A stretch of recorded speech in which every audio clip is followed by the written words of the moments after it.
Hoy día vamos a continuar con la serie de sermones que tiene por nombre Conociendo al Dios verdadero. Porque como dice el lema, no podemos servir, no podemos confiar, no podemos adorar a un Dios que no conocemos. Tenemos que conocer a Dios. Y la forma en la que conocemos a Dios es a través de su palabra, el cual nos va diciendo cómo es Dios, cuáles son sus atributos. Y hoy día vamos a conocer un atributo que es maravilloso y hermoso de comprender para nosotros, hombres necesitados. Me refiero a la misericordia. Por eso el sermón de hoy día tiene como título El Dios rico en misericordia. Y quiero abocarnos, hermanos amados, al pasaje de Efesios, capítulo 2, versículos del 1 al 6, donde el texto nos hablará acerca de este hermoso atributo de nuestro Señor. Si alguien me pregunta cómo es Dios, Él es misericordioso. Es uno de los consuelos más grandes del salmista. El salmista constantemente recuerda la misericordia de Dios.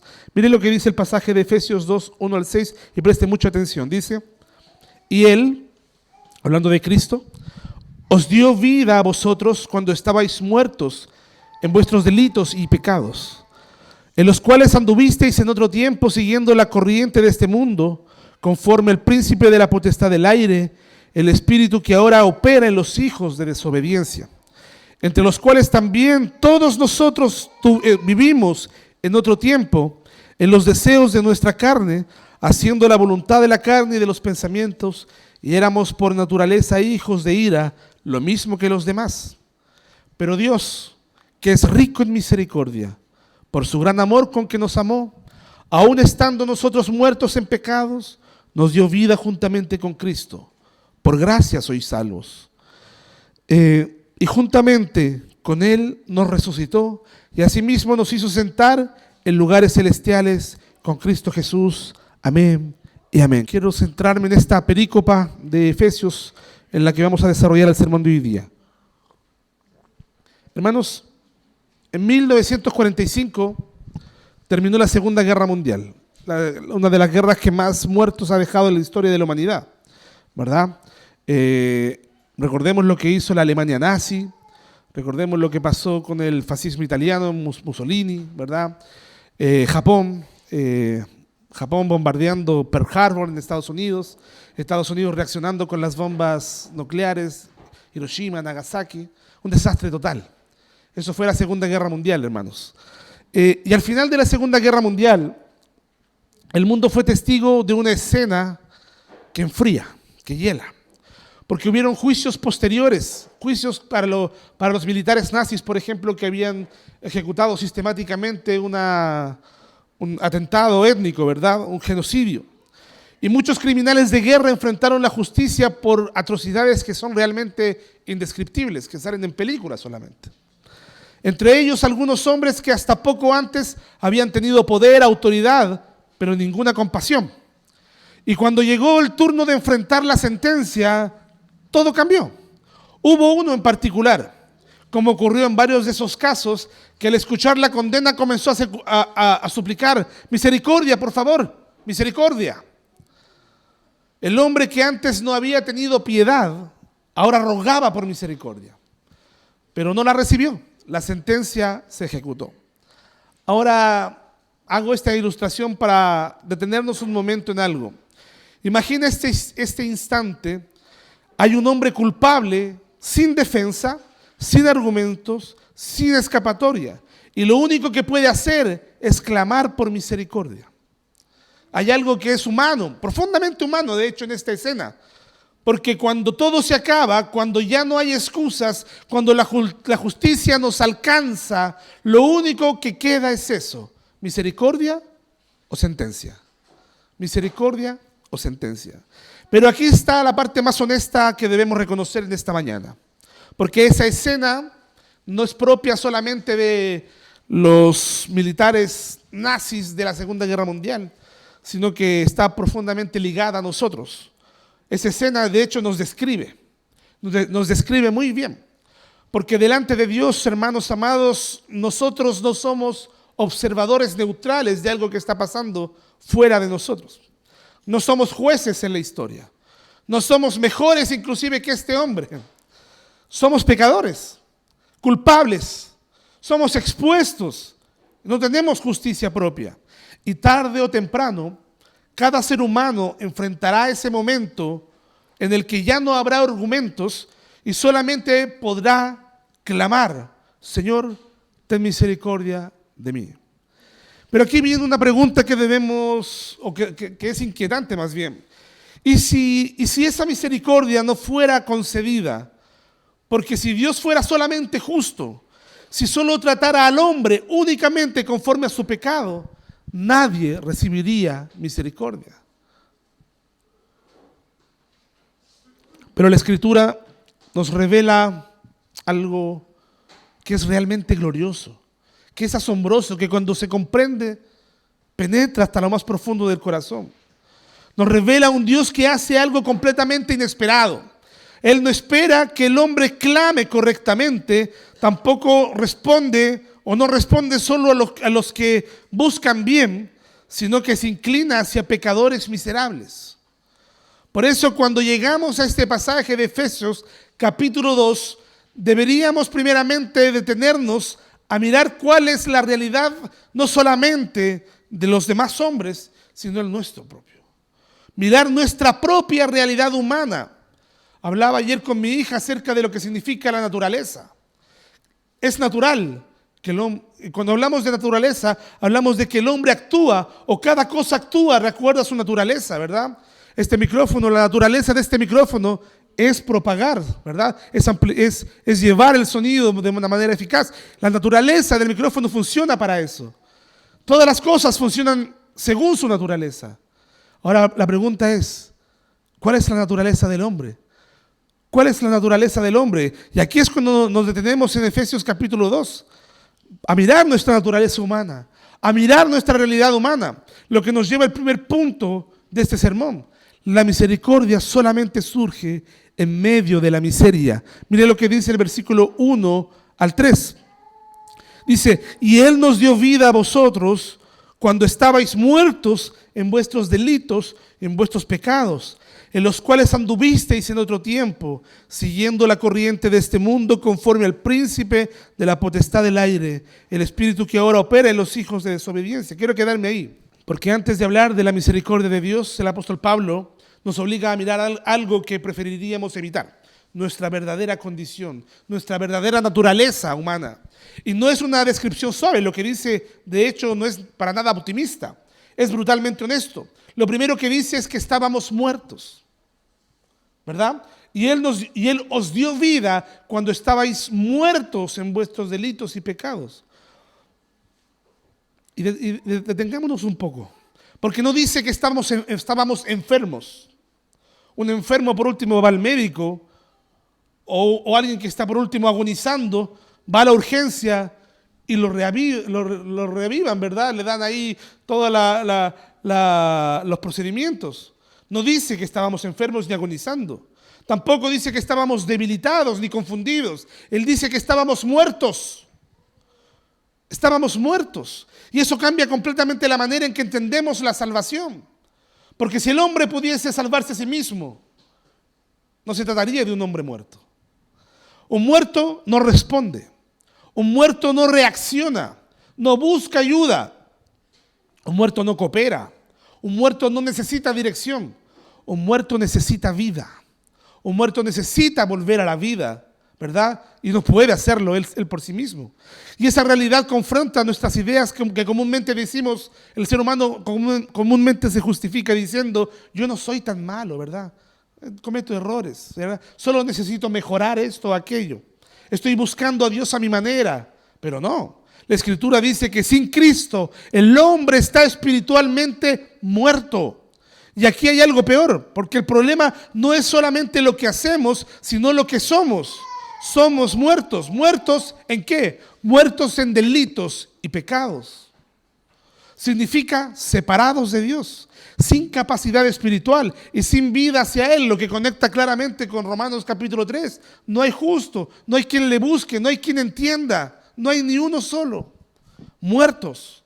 Un muerto no tiene voluntad.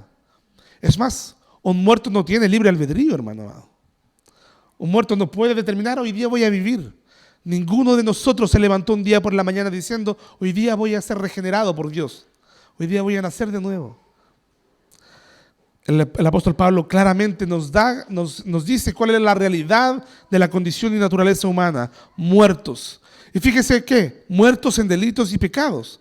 Porque vivíamos bajo el dominio del mundo, bajo el dominio de la carne y bajo el dominio del diablo. Dice, el versículo 2 dice, en los cuales anduvisteis en otros tiempos, siguiendo la corriente de este mundo. Hay quien piensa que ser revolucionario es hacer lo que todo el mundo hace. Hermano, ser revolucionario es hacer lo contrario a lo que todo el mundo hace. Y ser cristiano, hermano amado, ser creyente, realmente eso es ser revolucionario en una sociedad, ¿verdad?, tan antropocéntrica, tan humanista, tan individualista. Hermanos amados, aquí Pablo describe 3 esclavitudes a los que el hombre está sujeto, que también lo ratificaba después Martín Lutero cuando decía que el hombre tiene 3, ¿verdad?, esclavizadores. Primero, el mundo. El mundo, dice, en los cuales andabais en otro tiempo, siguiendo las corrientes de este mundo, dice. Hermano, cuando dice siguiendo la corriente, nos da la idea de una corriente que arrastra. ¿Alguna vez usted ha nadado en un río? ¿Verdad? O se ha dejado llevar, por ejemplo, en el mar cuando las olas salen y empiezan a entrar, ¿verdad?, la ola nuevamente y la corriente te lleva hacia adentro. Bueno, es esa idea la que tiene el apóstol Pablo en la mente. El hombre no es autónomo, el hombre se deja llevar simplemente, es arrastrado de manera fuerte. Por lo tanto, el hombre no es independiente, es arrastrado por un sistema que se opone a Dios. La mayoría de los hombres, ¿verdad?, ¿verdad?, tienen valores, tienen deseos, tienen prioridades, pero todo ello lejos de Dios, lejos de la voluntad divina. Por eso el apóstol Santiago también dice que el hombre, ¿verdad?, que el creyente no puede ser amigo del mundo, ¿verdad? Porque el que se hace amigo del mundo se hace enemigo de Dios. Por eso, hermanos amados, nosotros como creyentes no debemos. En otro tiempo éramos arrastrados por las corrientes de este mundo, pero hoy día ya no es necesario ser arrastrados por ello. Tenemos una nueva vida. En segundo lugar, el apóstol Pablo describe otro esclavizante, o otro esclavizador, el diablo. Dice, conforme al príncipe de la potestad del aire, dice, ¿verdad? ¿Por qué? Porque esto es fuerte, hermanos amados. El hombre natural no es neutral espiritualmente, ¿verdad? Está bajo la influencia satánica. No significa que estén todos poseídos, ¿verdad?, caminando por las paredes, nada así. Pero sí significa, hermanos amados, que todos los hombres muertos espiritualmente viven bajo una autoridad que se opone a Dios. Que se opone a Dios. Por eso también Colosenses nos dice que Él nos trasladó del reino de las tinieblas, ¿verdad?, de la potestad de las tinieblas. Una potestad es un imperio, es un reino, ¿verdad?, y nos trasladó a otro reino. Por lo tanto, hermanos amados, el mundo y el diablo son 2 enemigos que tú y yo tenemos, con los que peleamos constantemente. Pero también peleamos contra nuestra carne, un tercer esclavizador, ¿verdad? Y quizás sea el peor de todos. Quizás la lucha más grande que tenemos no es tanto contra este mundo o contra Satanás, sino contra nosotros mismos. Porque el apóstol Pablo añade y dice, entre los cuales también todos nosotros vivimos en otros tiempos en los deseos de nuestra carne. Un tercer esclavizador. Y aquí Pablo ya no dice ellos o vosotros, ¿verdad? Dice nosotros, se incluye. Nadie queda fuera, porque la carne, hermanos amados, es nuestra naturaleza caída, los deseos desordenados, las inclinaciones corruptas, el amor por el pecado. Y ahí el apóstol Pablo se añade, nosotros, ¿verdad?, vivimos en otro tiempo. Y esto es importante o es impresionante, hermanos, porque no pecamos solamente porque el mundo o Satanás nos influya. Pecamos porque queremos pecar. El hombre peca porque quiere pecar. Y muchas veces esto que acabo de decir es omitido completamente de muchos púlpitos. Hoy día es más fácil decirle, ¿verdad?, al pecado que es un demonio de algo. Tú tienes un espíritu de lujuria, en realidad cuando estás lidiando con una carnalidad que es tu propia lujuria, ¿verdad? Es una realidad. Y añade el apóstol Pablo, añade en el versículo 3 y dice, y éramos por naturaleza hijos de ira, por naturaleza. O sea, de manera natural, lo único que proyectaba hacia Dios, o lo único que provocaba de Dios la naturaleza humana, es su ira. Hermanos, aquí llegamos a un punto que es súper incómodo porque no solamente estábamos mal, estábamos bajo la ira de Dios.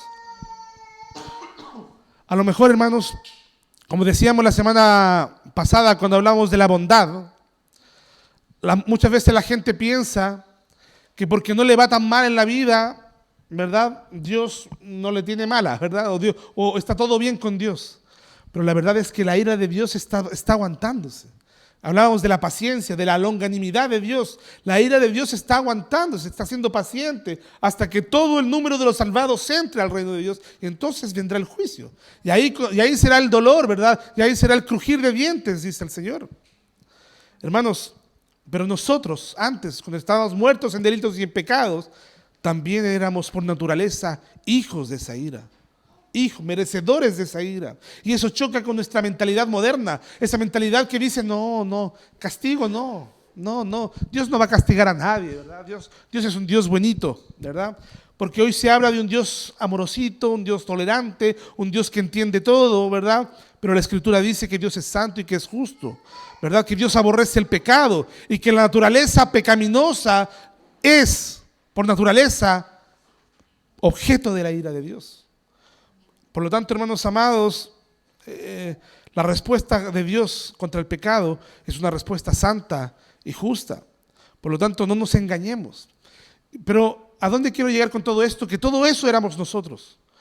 Todo eso éramos nosotros. Antes de que Dios llegara a tu vida, lo único que tenías lo único que cargabas, ¿verdad? Era una sentencia de muerte, una sentencia de ira, una sentencia de justicia. Hasta que llegamos al versículo 4. Pero Dios, el glorioso, pero Dios, ¿verdad? El momento en que todo cambia, el momento en que los paradigmas cambian, el momento en que hay un punto de inflexión tan notable, que todo cambia de muerte a vida, de tinieblas a luz, en que los contrastes se hacen abismales. Fíjese una cosa, el apóstol Pablo del versículo 1 al 3 nos mostró un cuadro absolutamente devastador. Muertos, esclavos, bajo la ira de Dios. Y Pablo, ¿verdad?, da ese diagnóstico, pero no introduce una solución humana. Él no apela al esfuerzo del hombre. No dice, pero vosotros que hicisteis esfuerzo, vosotros que se esforzaron, ¿verdad?, hace algo mucho más glorioso. Introduce dos palabras que cambian todo el panorama de la redención, donde hay un antes y un después. Pero Dios. Ahí cambia completamente, ¿verdad? Contrasta el texto. Estas dos palabras son un abismo entre lo que éramos y lo que Dios ha hecho por nosotros. Es el contraste entre la muerte y la vida. El contraste entre la condenación y la gracia. El contraste entre la desesperanza y la salvación. Hermanos, todos nosotros, muchas gracias, hemos vivido momentos. Todos nosotros hemos vivido algún momento en el que nuestra vida, hemos sido golpeados por la vida, en el que todo parece desesperanzador. La muerte de un ser querido, ¿verdad? Y también hemos vivido momentos en que nos hemos alegrado tanto, han sido dichosos. Hermanos, el contraste entre el peor día de tu vida y el mejor día de tu vida no se compara con el contraste que nos revela la Escritura. El contraste entre la muerte y la vida. El contraste entre la condenación y la gracia. Observa que el texto no dice, pero el hombre reaccionó. Tampoco dice, pero algunos entendieron, ¿verdad? Descartando de plano lo que decía el fariseo, Señor, te doy gracias porque yo entendí y no soy como el publicano. No está hablando de eso. Tampoco dice, pero ellos decidieron cambiar. Dice, pero Dios es el único que podía hacer algo. El hombre no puede dar vida.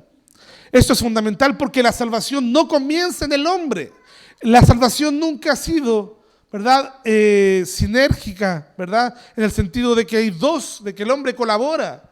Porque la salvación no comienza en el hombre, comienza en Dios. no nace de la búsqueda humana. No se le ocurrió a un hombre un día decir, oye, ¿qué será? ¿Habrá un Dios más allá? Voy a intentar conocerlo y descubrir. No, hermanos, nace de la intervención divina. Recordemos cuando hablamos acerca de la fidelidad en el pacto. Es Dios quien tomó la iniciativa en el pacto. Es Dios siempre quien se ofrece la salvación al hombre. Es Dios quien toma la iniciativa. Y esto es profundamente contracultural. ¿Sabe por qué? Porque incluso dentro del cristianismo popular, muchos piensan que Dios responde cuando el hombre busca. Hay quienes le añaden textos a la Biblia que no existen, como cuando dicen, esfuérzate, ¿verdad? Ayúdate que yo te ayudaré. Jamás ha existido ese versículo en la Biblia y lo predican a viva voz muchas personas. Hermanos, muchos piensan que Dios responde cuando el hombre busca. Un cantante famosísimo, dijo que Dios tiene las manos atadas a la voluntad del hombre. Hermano, es una herejía, pero lo dicen con tal desparpajo, hermanos amados, porque existe la idea de que el hombre se autodetermina, la idea humanista, individualista. Pero hermanos, Dios salva. Algunos piensan que Dios salva cuando el hombre da el primer paso.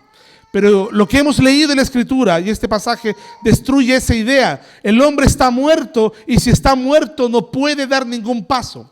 Por eso la frase, pero Dios, significa que Dios tomó la iniciativa cuando no podíamos ni queríamos hacer algo. El teólogo Arthur Pink, cuando habla de la misericordia, dice, la misericordia de Dios no es una respuesta a algo bueno del hombre, es una expresión de su propia naturaleza soberana. Añade el apóstol Pablo, pero Dios, que es rico en misericordia. Aquí Pablo abre el corazón de Dios para nosotros. Nos muestra el corazón de Dios para nosotros. No dice simplemente que Dios actuó, nos dice qué cosa motivó a que Dios actuara, su misericordia. Hermanos, detente en la palabra rico en misericordia. El adjetivo ahí, rico, no es una misericordia escasa, no es una misericordia limitada, no es una medida con cautela, es una misericordia abundante, sobreabundante, de hecho inagotable, donde todas las mañanas se renuevan sus misericordias, dice el salmista.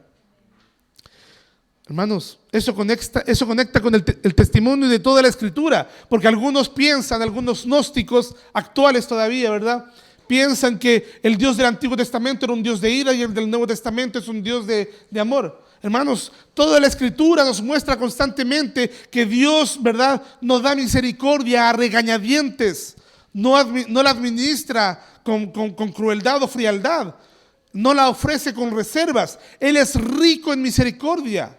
Lamentaciones capítulo 3, versículos 22 al 23 nos dice lo siguiente: por la misericordia de Jehová no hemos sido consumidos, porque nunca decayeron sus misericordias, nuevas son cada mañana, grande es tu fidelidad. ¿Sabes por qué abres los ojos todos los días? Porque Dios ha tenido misericordia de ti. ¿Sabes por qué tu familia sigue en pie? Porque Dios ha tenido misericordia de ti. Gloria a Dios. Hermanos, Dios no tuvo que buscar misericordia fuera de sí mismo. No la encontró en nosotros. No la provocamos nosotros. La misericordia está en Él. Él es un Dios rico en misericordia.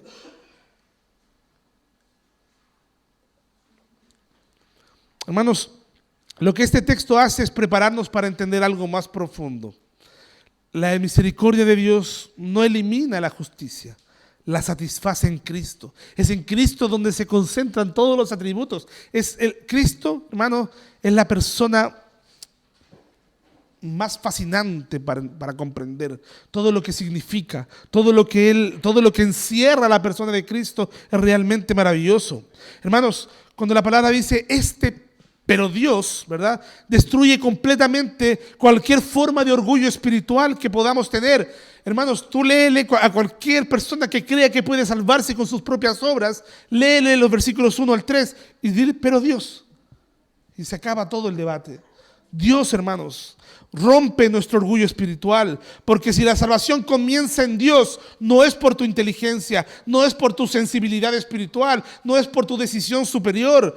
Si hoy estamos en Cristo, es porque Dios tuvo misericordia de nosotros. Pero aquí Pablo quiere que veamos primero el origen, no en la cruz todavía, sino en el corazón de Dios. Porque, pasando al siguiente punto, la misericordia actúa según la voluntad soberana de Dios.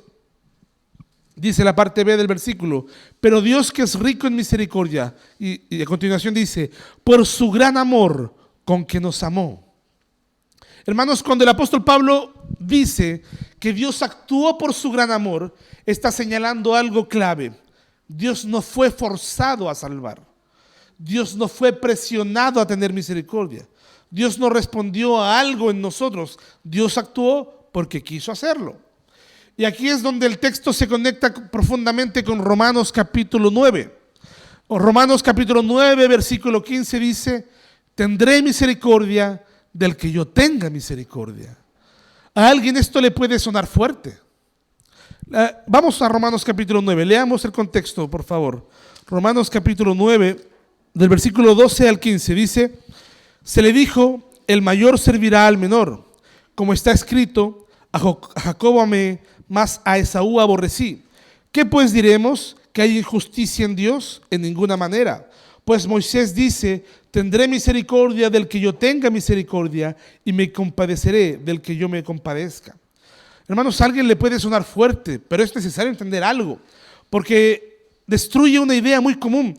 La misericordia es algo, muchos piensan que la misericordia es algo que Dios le debe al hombre, que la misericordia es algo que Dios le debe dar al hombre porque está obligado a darla. Pero no, si Dios estuviera obligado a darlo, ya no sería misericordia. La misericordia es algo que se da de manera voluntaria. Hermanos, la misericordia por definición es darle a alguien lo que no se merece. Es darle a alguien lo que no se merece. Y eso significa que Dios es libre de darla, de retenerla y de administrarla según su propia voluntad. Pablo lo refuerza en Romanos capítulo 9, ¿verdad? Cuando dice, así que no depende del que quiere ni del que corre, sino de quien Dios tiene misericordia. Nuevamente, así que no depende del que quiere ni del que corre, sino de quien Dios tiene misericordia. Hermanos, esto es sumamente confrontador para el corazón humano, que creemos que Dios nos debe cosas, porque queremos pensar que hay algo en nosotros que inclina a Dios, ¿verdad? Que hay algo que hacemos que lo mueve, que hay algo en nosotros que nos distingue para que Dios tenga misericordia de nosotros. Pero la Escritura dice que la misericordia depende de Dios. Usted le puede predicar a una persona y decirle, ¿sabes qué? Dios puede salvarte. Y esa persona puede reaccionar y decirle, ¿sabes qué? No quiero nada con eso que tú me estás hablando. Y a otra persona decirle exactamente lo mismo, Dios puede salvarte. Y esa persona puede reaccionar y decir, ¿de verdad? Háblame más de ese Dios. ¿Qué es lo que hace la diferencia entre el uno y el otro? Porque Dios de quien quiere tiene misericordia. Yo tendré misericordia. No depende del que quiere ni del que corre, sino de quien Dios tiene misericordia. Hermanos amados, aquí surge una objeción que es natural. ¿Es injusto que Dios le dé misericordia a algunos y a otros no? Y Pablo anticipa esa pregunta en Romanos 9. ¿Qué pues diremos? Dice él. ¿Que hay injusticia en Dios? En ninguna manera, dice el apóstol Pablo. ¿Por qué? Porque justicia sería que todos recibiéramos condenación. Pero Él quiso de su propia voluntad darle misericordia a algunos. Hermanos amados, la misericordia de Dios no es Dios siendo menos justos, es Dios siendo más glorioso de lo que merecíamos. Pensemos una cosa, si la misericordia de Dios es soberana, y cuando hablamos de soberano es que Dios determina todas las cosas, ¿verdad? Si la misericordia de Dios es soberana, entonces hay algo que muere en nosotros, el orgullo. Por lo tanto, no podemos decir, yo respondí mejor, yo fui más sensible, o yo tomé la decisión correcta. Si hoy hemos recibido misericordia, es porque Dios quiso tenerla con nosotros. Si recibiste misericordia, es porque Dios quiso darte misericordia. Y eso no produce dureza, o no produce envanecimiento, eso produce humildad. Decir, Señor, yo te sirvo, yo te adoro, porque no habiendo nada en mí, tuviste misericordia de mí. Y eso también cambia la manera en que nosotros vemos nuestra propia salvación. Ya no es, hoy qué bueno que entendí, sino, Dios, ¿por qué tuviste misericordia de mí? No habiendo nada bueno. La respuesta no está en nosotros, siempre está en Dios. Es Dios quien tuvo misericordia. Y eso nos deja en el lugar correcto, sin jactancia, sin mérito, pero llenos de adoración. Venimos el día del Señor a adorar a Dios porque Él tuvo misericordia de nosotros. Y si Pablo aquí menciona el amor, con el gran amor con que nos amó, ¿verdad? Pablo menciona el amor, pero aquí no la desarrolla plenamente, solo la deja entrever. La misericordia de Dios, hermanos amados, no es mecánica, brota de su carácter. Más adelante en la serie vamos a ver la profundidad del amor de Dios también. Pero aquí el énfasis es claro, Dios tiene misericordia porque Él quiso tener misericordia. Y ahora Pablo nos muestra cómo esa misericordia soberana se manifestó de manera concreta, no solamente como una intención, no solamente como una disposición, sino como un acto poderoso. Dice a continuación del versículo 5, el versículo 5 dice, aún estando nosotros muertos, nos dio vida juntamente con Cristo. O sea, la misericordia de Dios se hizo evidente que aún cuando nosotros estamos muertos, nos dio vida. Es decir, la misericordia de Dios resucita, nos dio vida. Hermanos, para concluir, después de contemplar este texto, de contemplar la misericordia de Dios, no podemos salir iguales. No puede salir igual. Hemos visto algo que desarma todo el orgullo, que cuando estábamos muertos, que no podíamos salvarnos, que no buscábamos a Dios, y aún así aparece esta realidad. Pero Dios, que es rico en misericordia. ¿Tú crees que ese deseo de conocer a Dios nació de ti? No nació de ti, amigo mío, amiga mía.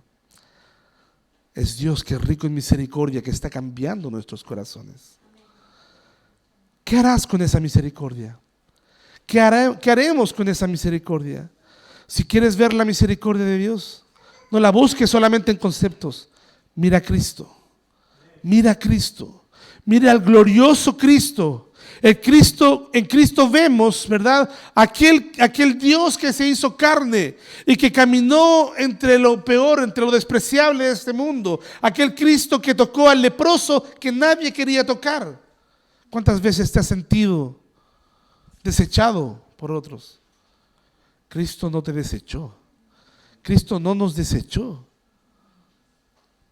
Hermanos amados, ¿cuántas veces te has visto despreciado, despreciada por alguien que querías y que te ignoró o te despreció? O quizás por tus mismos padres, no lo sé. Hermanos, Cristo no nos despreció. Cristo tuvo misericordia.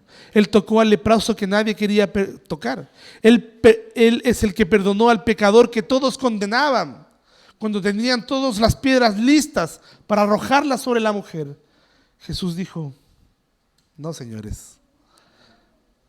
Él perdonó al que todos condenaban, al que recibió al indigno que nadie aceptaba, pero sobre todo al que cargó con la ira que todos merecíamos. Ese es el Cristo que revela la misericordia de Dios, que reveló su misericordia. Había un cántico antiguo, ¿verdad?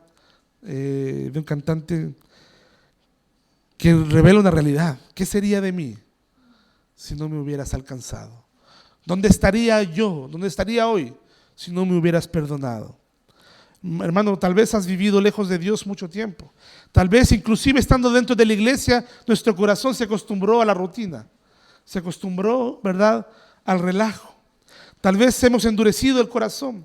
Tal vez has pensado que no necesitas misericordia, pero hoy has visto la verdad. La necesitamos desesperadamente. No sigamos resistiendo la misericordia de Dios. No sigamos postergando a Dios.